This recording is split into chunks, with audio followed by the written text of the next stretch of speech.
make my We way are back over to loggers, the right farmers, side. My daughter's over there and a ranchers, couple other people in truckers, Astoria. dairymen, By the fishermen, pillar there. nurserymen, salesmen, fieldmen. The list goes on and on, but at the end of the day, we are all hard-working Oregonians.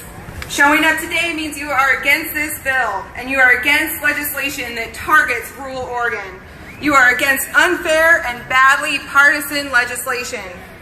I know for a fact that we all had way better things to do today. But I know that because you're here, you understand just how important this is. We're here to stand for standing up. The success against this bad legislation would not be possible without the grassroots effort that you all are showing and our 11 senators who walked away from a policy that would cripple rural Oregonians.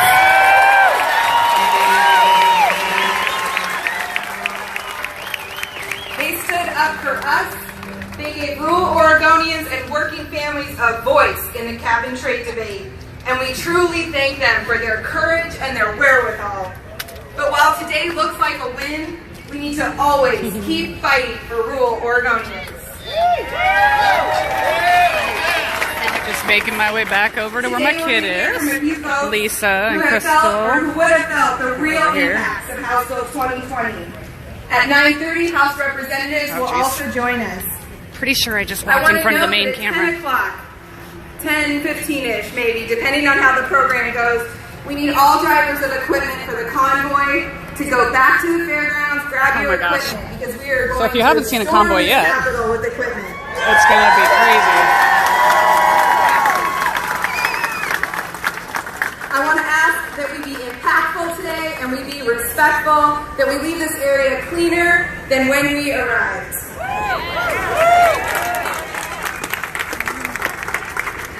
Our first speaker today is Marie Bowers. She's a fifth-generation grass seed farmer in Wayne and Wayne counties. Let's welcome Marie Bowers.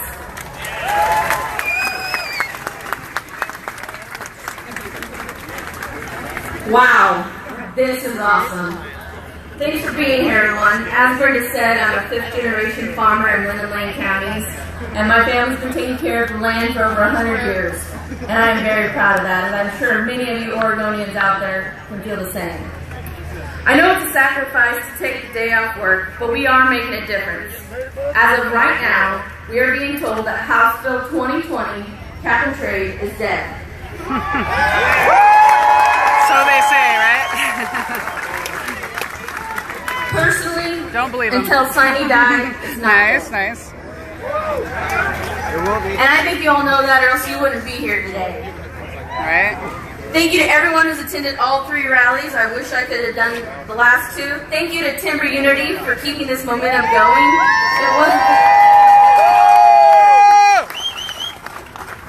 I also have to say thanks to Mother Nature today, because if it was sunshiny and 80 degrees, I wouldn't be here. I'd be out on the combine.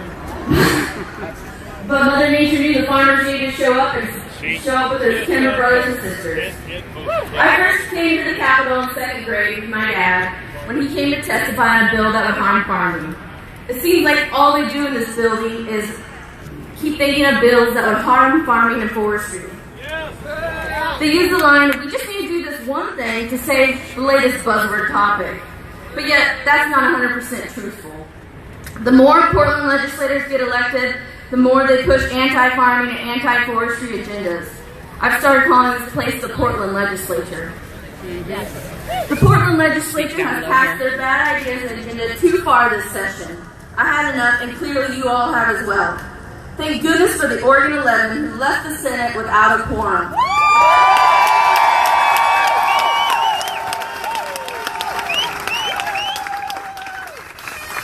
One of the many bad ideas this session was House Bill 2020, cap and trade, or tax and scam as I call it. They were going to stop climate change by sacrificing hard-working Oregonians like you and me. However, they know this will have little to no effect on the climate. I have read the bill, I have testified on the bill, I have watched their hearings, and none of it is good. The bill openly admits it will create job loss. But don't worry, the money they raise from selling these so-called carbon credits will be used to help retrain you. No offense, I don't see a lot of Starbucks baristas in the crowd. Here's what we know about House Bill 2020. It'll raise our energy and fuel prices at least 22 cents a gallon in the first year. It will cause job loss. It'll create a whole huge new state agency with little accountability and oversight, only by whoever is governor, and we see how the foster system's going. It'll do nothing to change Oregon's carbon footprint. Here's what I don't get.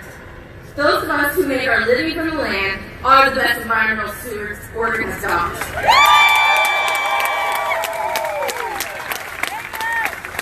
We literally take carbon and make it into useful products like food and toilet paper. But yet somehow we are the bad guys.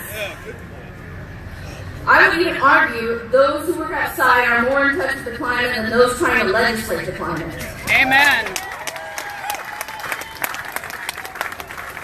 Portland thinks they love Oregon more than we do, but they are wrong. We are here because we love Oregon, and we know what is best for our families and our communities. We do not need the Portland legislature telling us how to live or even where to live. We thank the 11 Oregon senators who took a stand for rural Oregon. We have their back today.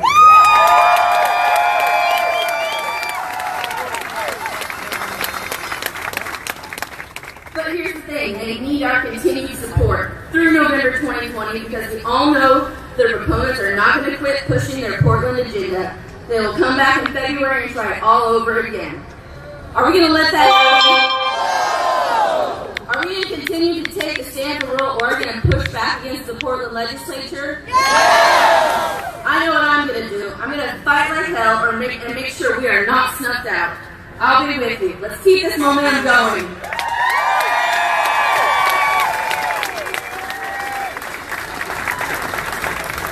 Our next speaker hardly needs an introduction. I would like to welcome Andrew Miller, CEO of Stimson Lumber.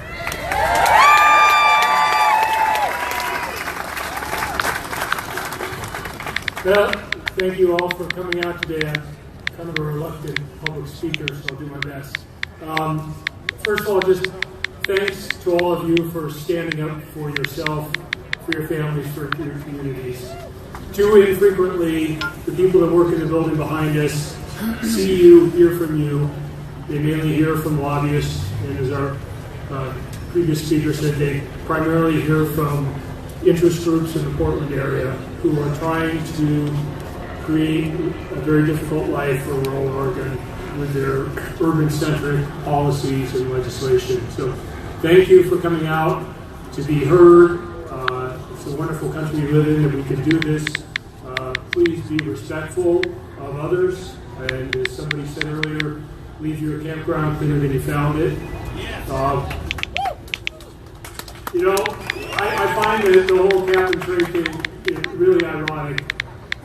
Here we have people in this building behind us, and many of them representing an urban view of the world, who want to do something about climate and protect our beautiful God-given earth. And the policies they pass are going to be most harmful to people like you who know everything about this earth. Right. You make your living on the land and in the forest. Who better takes care of this earth than you all do? And yet the policies that are being passed in the legislature are going to disproportionately harm you, your communities, and your families. And that's just plain bad policy, and it needs to stop.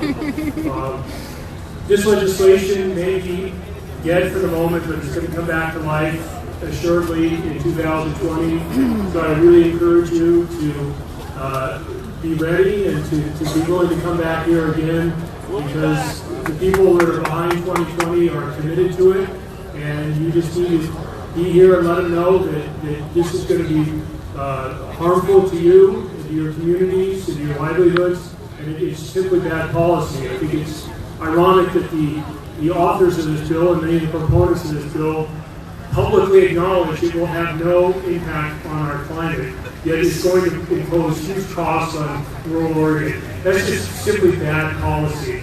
And I would love for Governor Brown to come out here and address all of you today and explain to you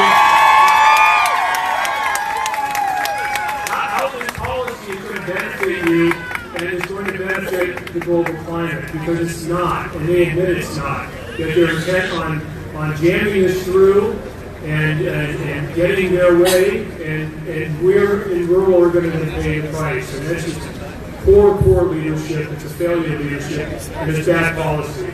We all care about the earth we live on. We all care about our climate. I don't think there's a group of citizens that are more committed to taking care of the land. We've been doing it for generations after generations. It provides the food we live, or the food we eat, and it provides the wood products that build the homes we live in. So I think we know best. It's just unfortunate that they don't want to listen to common sense and practical ideas in the building behind us. Just a couple of comments about two people in particular I think we should all be aware of, because it's wonderful that you're here speaking up, showing up today, but you have to remember your vote counts too. And next year's election year. So, the Representative Paul Evans, who represents this area around Salem, who branded all of us terrorists for showing up and speaking our minds today. You know, we're not terrorists. We love Oregon, and it's just shameful that you would brand people that are trying to stick up for their livelihoods in such a way. So remember Representative Evans next year if you live in this community. The other is Senator Manning from the Eugene area, who publicly on this floor not too many weeks ago pretty much told businesses that don't like the business activity tax, don't like cap and trade, well, you know, just get on out of Oregon. There are going to be people that fill in behind you. And you know what, Senator, we love Oregon. We've been here for generations. We want to continue to prosper here. Why are you intent on passing legislation that is forcing us out of business, that is forcing us to leave the state? Come out here and explain us your policies to this group here and why it's good for them. So I just want to say thank you for what you're doing, and please try and maintain the energy. The folks in this building need to hear from you loud and clear, and this is a battle that's going to go on, I think, for years in the future. So thank you for making your voices heard.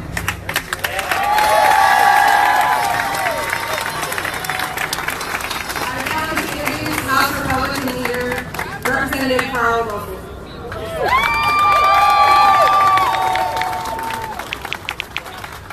Good morning. It's wonderful to see all of you here today. I'm Carl Wilson, House Republican Leader. I'm here with a bunch of my friends from the House of Representatives, Republicans, who really care about what's going on today, and I'm mighty impressed by a group of great Americans here giving up a day's wages to be out here supporting the senators today. Thank you for that.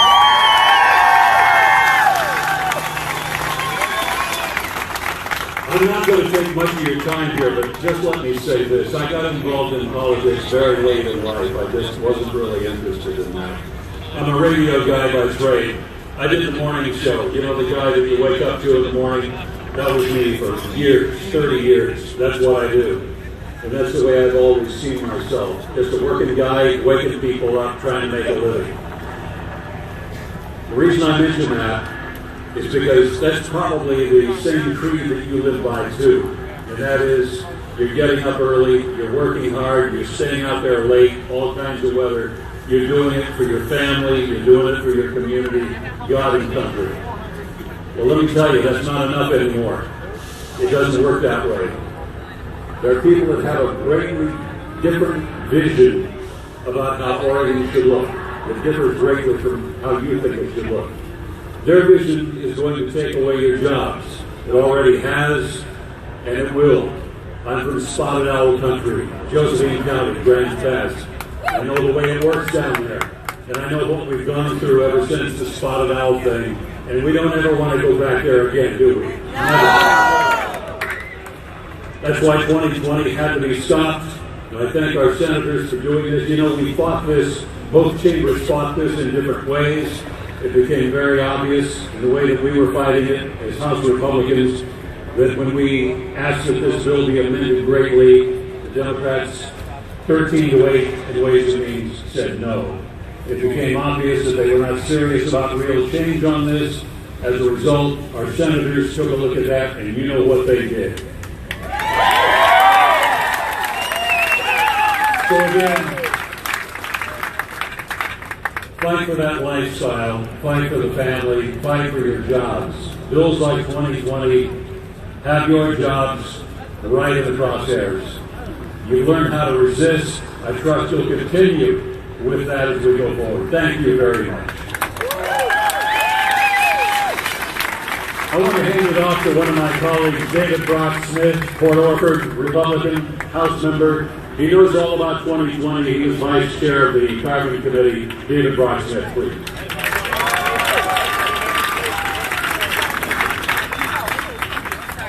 Well, I have to tell you, this is the most incredible thing I've ever seen at the Oregon State Capitol. I can't thank you so much for being here today. Give yourself a round of applause.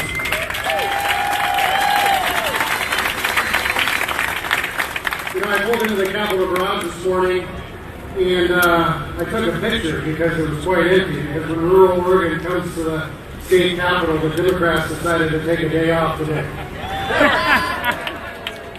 And that's just quite unfortunate, because as we are here in the building, and so many advocates come down from Portland to advocate for various issues, yet when rural Oregon and southern Oregon, or rural Oregonians come to advocate for their livelihood, the Democrats decide not to show. And I can't thank you enough for the advocacy that you have shown today. If you look on top of this building, there's a gold man, and he's carrying an axe.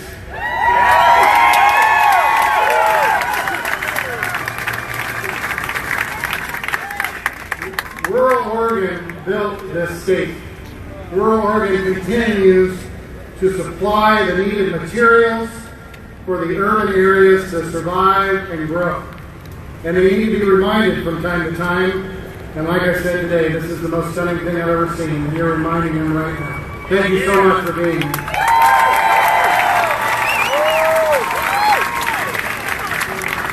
I'm so sorry. And I am, it's a pleasure for me to introduce my colleague on the Joint Committee on Carbon Reduction, a trucker herself, and one of the largest advocates for all of you out there, Representative Shelly Boshart.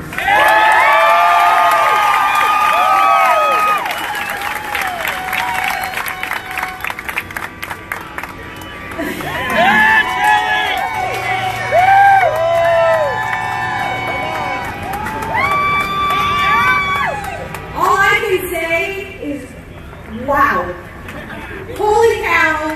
People have been saying for a couple days, hey, there's going to be a lot of people there. There's going to be a lot of people. About 4:30 a.m. I started getting texts like video, text, live events of the trucks, of the tractors coming from everywhere. We have people that are texting me pictures and videos, and I'm like, I'll take it. I'll take it. Come to Salem. And I think about it, and somebody said to me, I don't know if Salem was built for this. I guess we're finding out. So I'm a representative from the Albany area, but today is what I'd rather wear any day of the week. Because growing up in a truck shop, growing up on the farm, my favorite title is Daughter of a Trucker.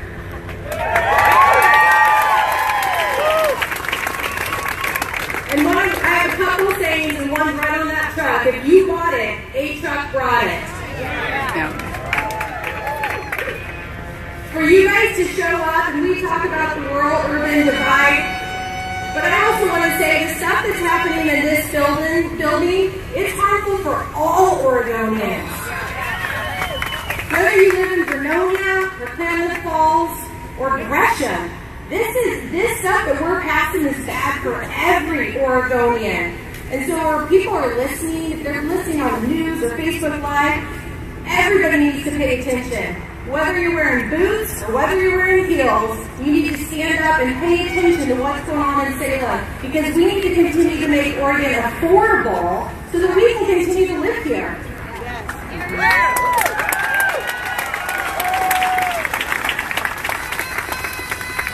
Brett Brock Smith mentioned the gold statue up there, the pioneer carrying an axe. On the house floor, the carpet is made as pictures of the Douglas fir tree. Everywhere you go inside that building is a reminder of how this state was built. And I never forget that every single day. You guys showing up puts a face onto what we fight for every single day. So I can't thank you enough for being here. You guys are making my job easier because you guys are standing up and saying it's time. Do not make this state unaffordable. This state is not for the wealthy elites. This state is for everybody in every town across Oregon.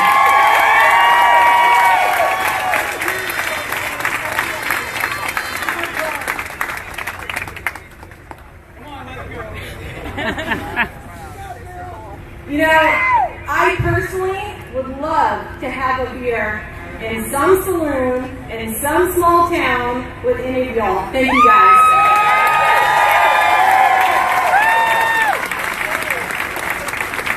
That was awesome. We really appreciate all the work that they're doing down here every day. Our next speaker is a farmer from Sisters who raises hay, cattle, and industrial hemp. Can you join me in welcoming Matt Cyrus?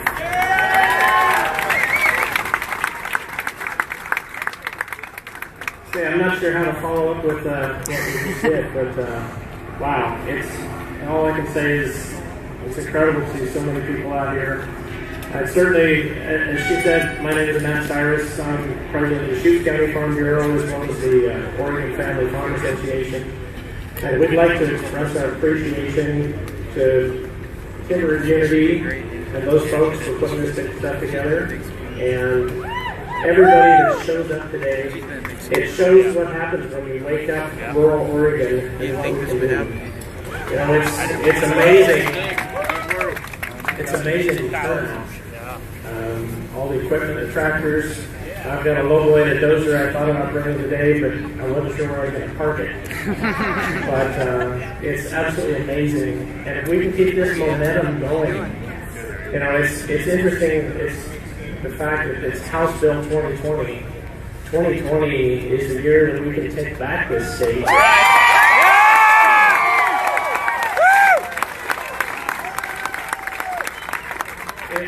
In the last several elections, there were enough undervotes in rural Oregon to have changed the face of this state, changed our governor, changed a lot of our representatives and senators.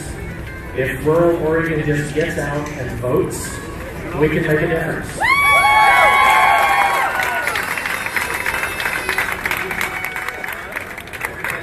And so I would ask that everybody here keep the momentum going, get involved, let's recruit good candidates, let's get them elected, and let's turn the state around. Thank you.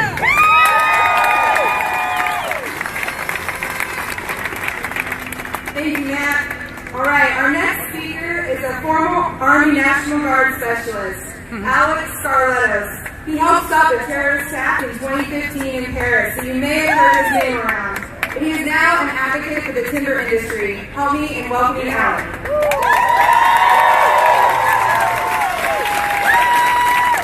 Thank you. It's so good to see this many Oregonians stand up for what they believe in. You know Democrats did something wrong, this many people with real jobs take a day off to come protest the out-of-control legislature. So thank you. And thank you to the Oregon 11 for calling our attention to what's going on and buying us time to mobilize and allowing our voices to be heard. Now Salem knows they cannot build their liberal utopias on the backs and tax dollars of rural Oregonians. First they came for the timber industry, now they're coming for the trucking industry, and it seems like they won't quit until we're all homeless living on the streets of Portland. Just because Democrats have a supermajority does not mean they can persecute the parts of the state that aren't their voting base.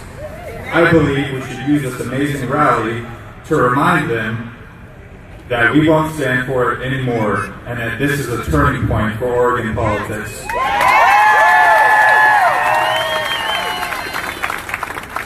We will not take it lying down any longer, and we will fight for what we believe in. This is only the beginning.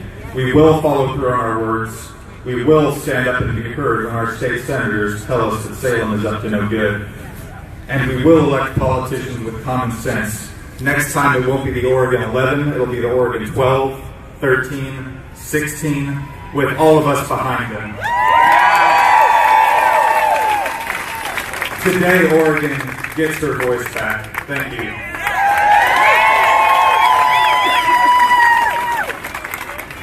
All right, our next speaker is Loren Hutnick. He's with H&H. He's been a heavy hauler for 35 years and from Eagle Creek, Oregon. Join me in welcoming Loren.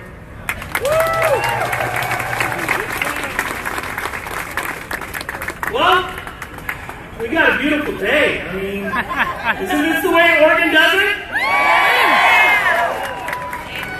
Just keep in mind one thing. This is Oregon, not California. Both of those bills are spawned of California. This all started out with a couple guys getting together, Jeff, Scott, Adam. We all got together and we were tired about this. Timberunity came around, and it spawned from a little seed amongst 5 guys to what you see here today. And this is the way Oregon does it, and I'm proud of every one of you guys for showing up.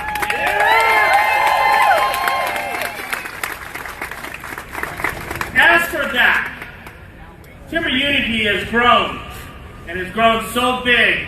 The last estimate I had was damn near 35,000 members to it.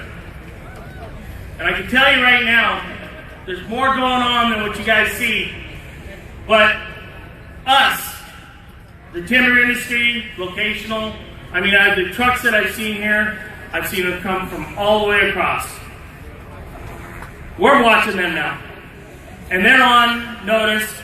We are watching you, and if you step out of line, this is what happens. You piss us off. At the end of the day there, I really would like to have Senator James Manning come down here and tell us, if you don't like it, leave. Where is he? He ain't here. He's hiding in his office, or he might not even be at the Capitol today. But he shot his mouth off, and that pissed us off. Representative Evans called us terrorists. Hold on. We're the professionals. Apparently they forgot about how to be professional. But are we destroying anything? No.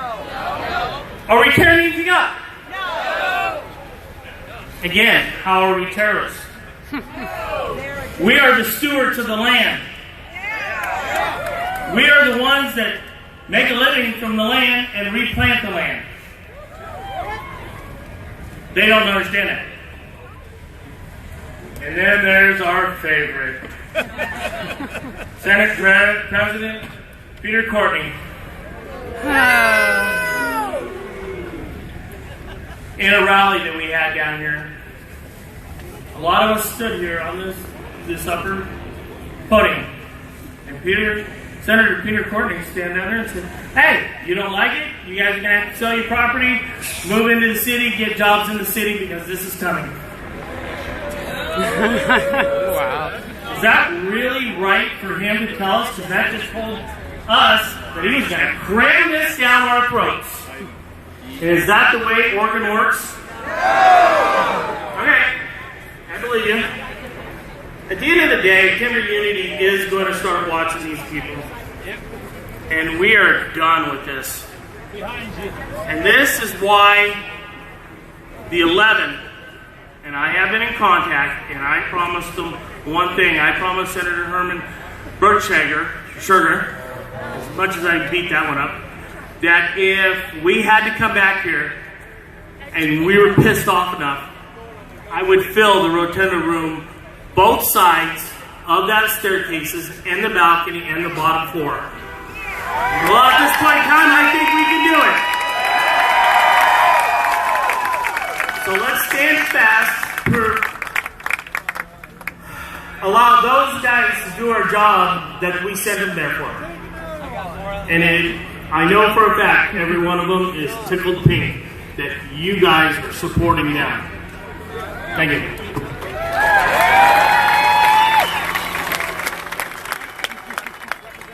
Thank Thank you, Loren. Good job. Our next speaker today is Sheriff John Hanlin from Douglas County. Welcome, Sheriff.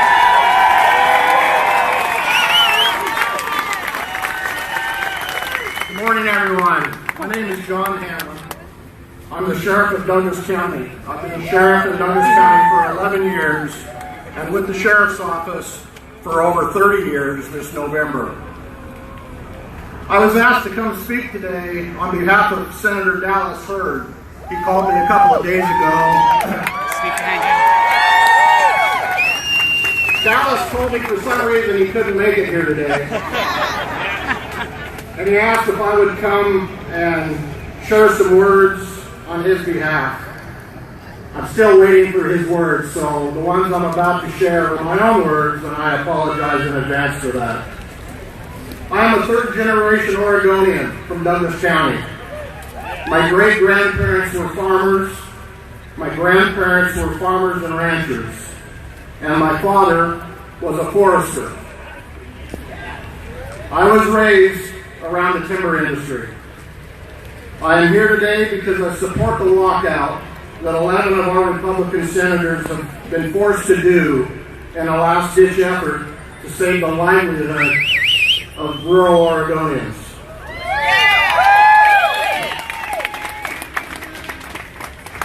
The passage of Senate Bill 2020 would be detrimental to those of us living and working in southern and eastern Oregon. Douglas County was once known as the timber capital of the world. Douglas fir trees grow in western Oregon like nowhere else in the world. They grow fast and they grow healthy. And they are a tremendous renewable resource that can make this state wealthy again. However, Senate Bill 2020 guarantees that that will never happen. Douglas County was once one of the richest counties in the nation. There were living wage jobs in every community across southern Oregon due to the booming timber industry. Again, Senate Bill 2020 guarantees that will never return. We didn't have an unemployment problem. We didn't have high crime rates. We didn't have drug addiction problems. We didn't have transient problems. We didn't have funding problems for our schools, our libraries, our parks, and our fire and police departments. The Senate Bill 2020 does nothing to help us resolve these problems. I've been asked on several occasions to come testify to the state legislature on several issues. It's typically on topics involving changes in law that affect things like our Second Amendment rights or other issues that would affect law enforcement. Being a third-generation Oregonian and having served in a position of public service for over 30 years, I feel I have earned the right to say this. The state of Oregon is a mess. Our own state government is destroying us.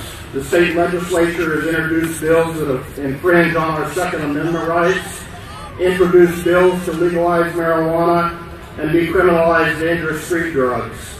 They've introduced bills that make law-abiding citizens criminals if they fail to conduct background checks on someone. And they've enacted laws that force sheriffs to release criminals from jails. In many cases, our state agencies are failing us.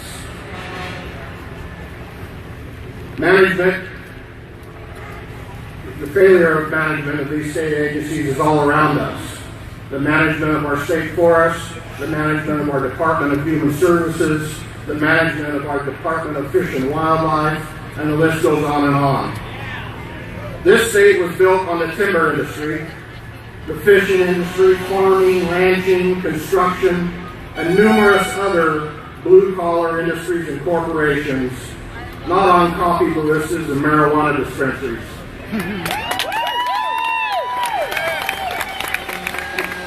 Years ago, my dad told me not to follow in his footsteps as a forester. He saw that the industry was on its way to extinction. Over the years, I watched mills and logging companies shut down one by one, often displacing hundreds of employees from the community causing families to move and other businesses to have to leave. My county is now nearly broke, all because of the listing of endangered species that aren't really endangered, because of unreasonable environmental lawsuits, and quite honestly, downright bad state and federal policies. We in rural Oregon are done asking. We are done trying to negotiate a deal to simply provide for our own livelihoods. It's time we take it back and go to work.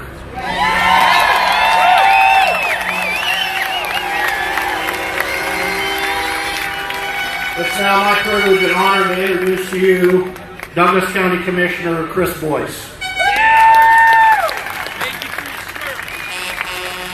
Thank you. I'm Douglas County Commissioner Chris Boyce. Sheriff Hanlin is always a tough act to follow.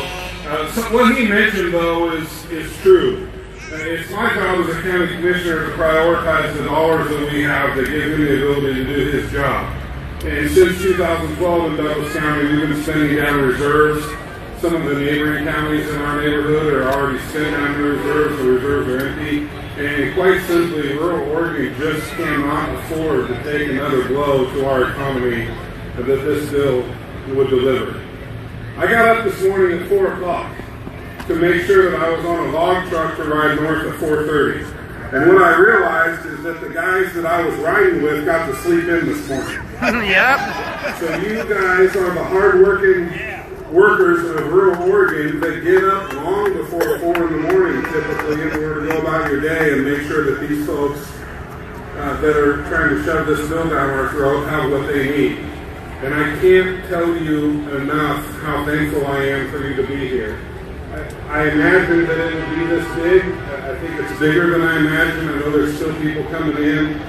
I saw a tremendous amount of support here from Douglas County this morning. So if you're here from Douglas County, thank you for making it a priority to be here. I know that it's costing you money to be here. Give me a shout out from Douglas County. All right.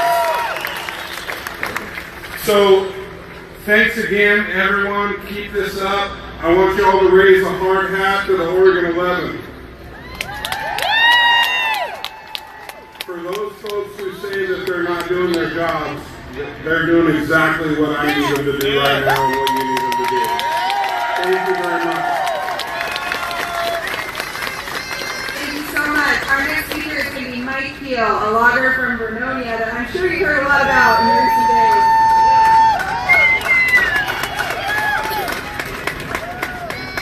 I just feel very honored to be here, and it's amazing how many busy people took time out of their day. I mean, we all have jobs. We're the backbone of Oregon. We're the people who make it happen when we produce this commodity. Thank you for being here. So I have read this bill 11 times, and I still don't understand it. It's 98 pages. And basically what we already have, we have carbon-eating machines out there already, Douglas Fir Trees, eating carbon for free. For free.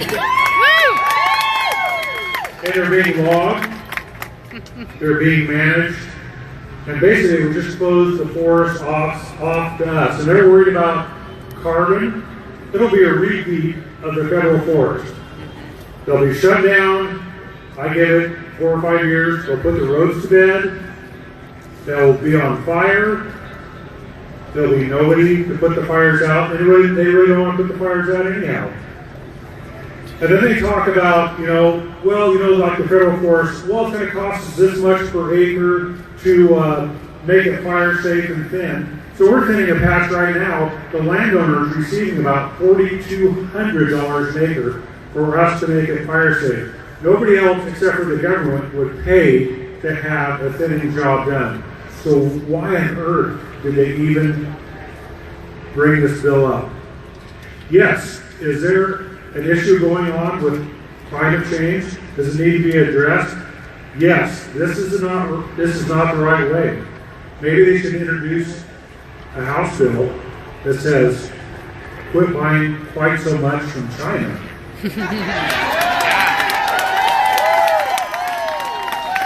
Also, a week ago yesterday, I got invited into Kate Brown's office. We had a half-hour-long sit-down meeting behind her closed door.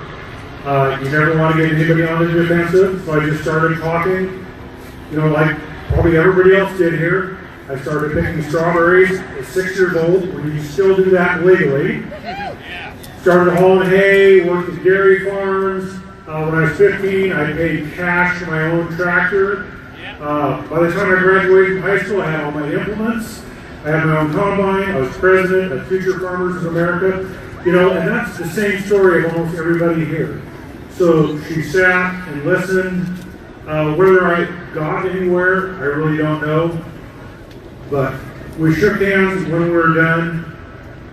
And all I can say is I still have hope for rural Oregon, and I'm just very happy to be here. Thank you.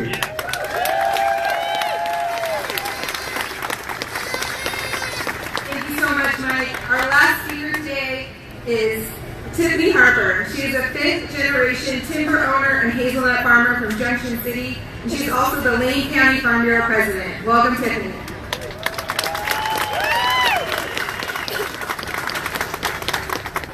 Thank you, everyone. My name is Tiffany Harper Monroe, and I'd like to thank our previous speakers for talking about the negative implications of this bill and poor legislation.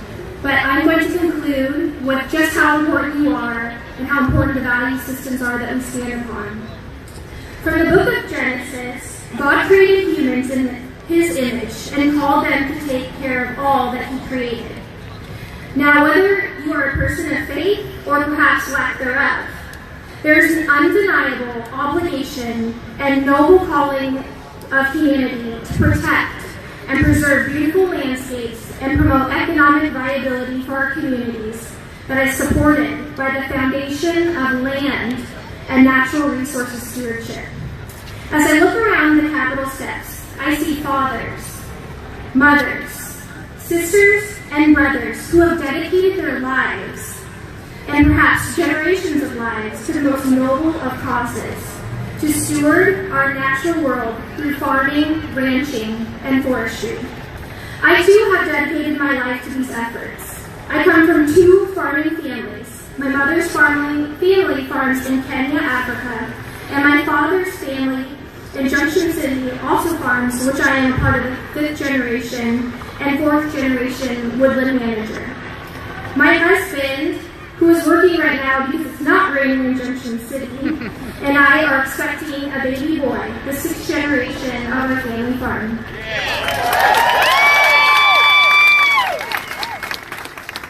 As a 3rd generation Farm Bureau member and current Lane County Farm Bureau president, I applaud your grassroots efforts to create a voice and demand of a well-deserved representation in our state. As naturally introverted, humble, and hardworking people, telling our story does not come naturally. But now more than ever, we must magnify our voices and support each other and sing our praises as we share our contributions to this natural world. My family farm was established in Lane County in 1893, and with each new generation, those before have passed down these values of stewardship and love of the land that I too will pass down to my child.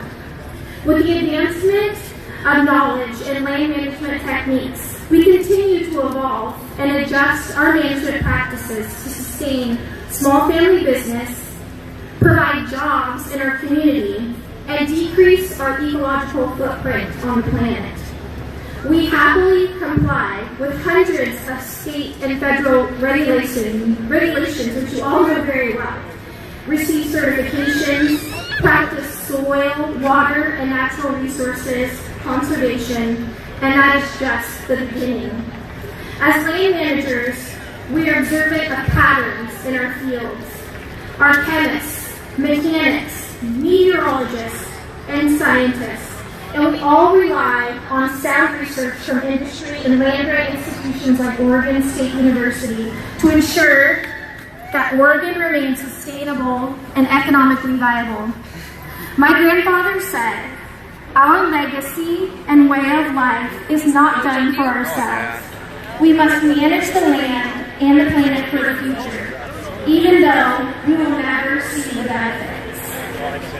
This is our legacy and way of life on Harper Farms, and I know that despite what our neighbors and some of our legislators might say, these selfless values hold true for each and every one of you. Today, I ask that we remain kind and steadfast in our efforts to tell our short story and share our contributions to the natural world with our communities and legislators. Please continue to organize, make history, and work together so that farming, ranching, and forestry has a bright future in Oregon. Thank you.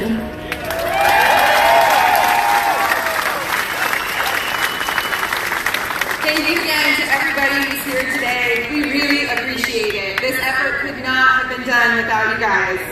Let's take this momentum. We need to change everything at the next election and get rid of this unbalanced supermajority. This is only the beginning of rural Oregon standing up. Thank you, everybody. Please, you are encouraged to go in the building, visit your legislators and staff, be respectful and be impactful. Leave this place cleaner than when you got here.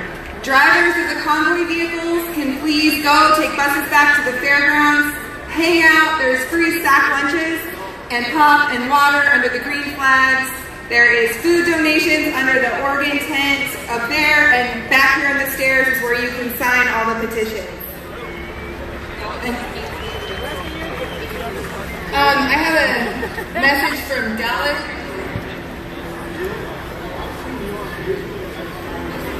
Sorry, if you guys could hold tight for a second. Senator Hurd has something that we need to... Yeah. I just got word from a person I know that the White House is watching what we're doing in Oregon.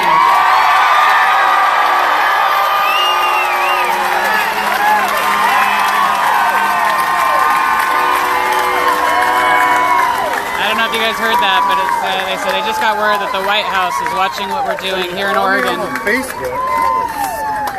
You're here! Come all the way from Afghanistan to check out this shit show? You never know. I got magic. Hello. Right? I wasn't planning on this, and I'm not a great reader, but my son is Dallas Hurd, the senator. And, he said something for us, some words. Words truly cannot describe how I'm feeling about all of you that have decided to make a very real sacrifice and come to Salem today. This is the beginning of something very special, and I want you all to know that my only regret for the last 7 days is I can't be there with you to look out over the sea of freedom fighters that you all are. There are hundreds of you here today, and I have never met most of you, but I know all of you because I know all of you because I am you. I was born and raised in Douglas County, and I've watched us from the absolute mecca of the timber production and wealth to just barely hanging on at times. You are the people I have grown up and idolizing. You are the people who rise as early as 3 a.m. to go to work to provide future for your family and communities. You are the mothers, the fathers, brothers, sisters, children of some of the most amazing people on earth that has to offer, and you all have been awakened. You are realizing who you are, what you are capable of, and what must be done if you are going to return to the days of true prosperity. So guys, I'm for all of Oregon. just taking you over on the other side of the truck here so you can see how many more people are on the other side of the street. Their time of domination and infringement upon our rights and values is coming to an abrupt end.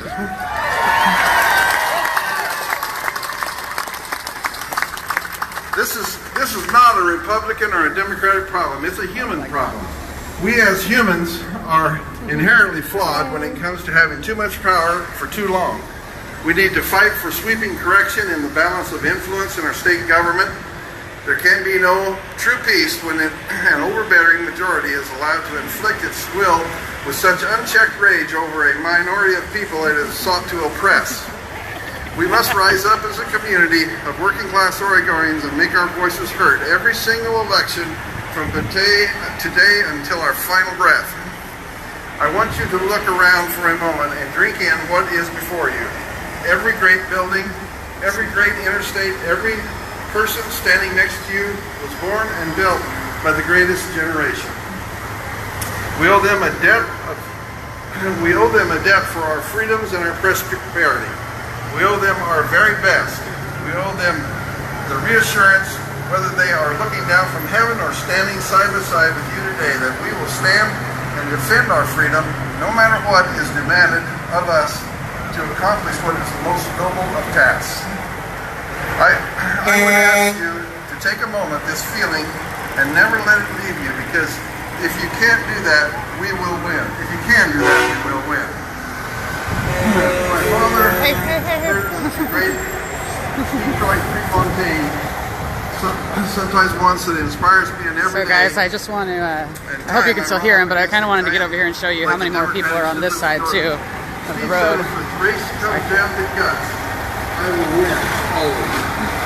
Hopefully I don't get run over. I think it'll be okay. That is true. So the convoy hasn't even begun yet, but look at this. These are the guys that aren't able to be here. You know, they're in their trucks still. Descendants of the greatest generation. And we will walk through the heaven's gates someday and smile when they look on our eyes, because we beat back the oppression. We didn't give up, and we protected freedom for the next generation of Oregon. Oregon is our mother. I'm going to watch out for the school bus here. Sneak under. Let's get a wave. These are some of the drivers from the fairgrounds. Okay, here we go. Keep roaring around the Capitol. We really appreciate it. Thanks, everybody. So the convoy hasn't even started yet. These guys are going to get back on some buses and go back and get some of the rigs. Start making some loops. I think it's going to be pretty amazing to see.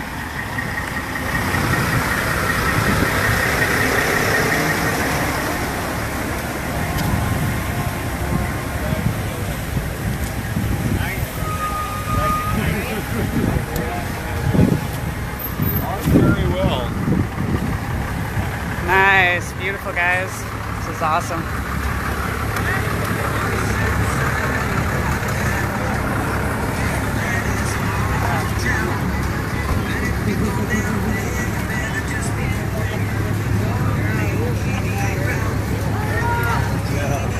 All right, so I kind of just made the loop for you guys. I'll probably try to charge it a little bit.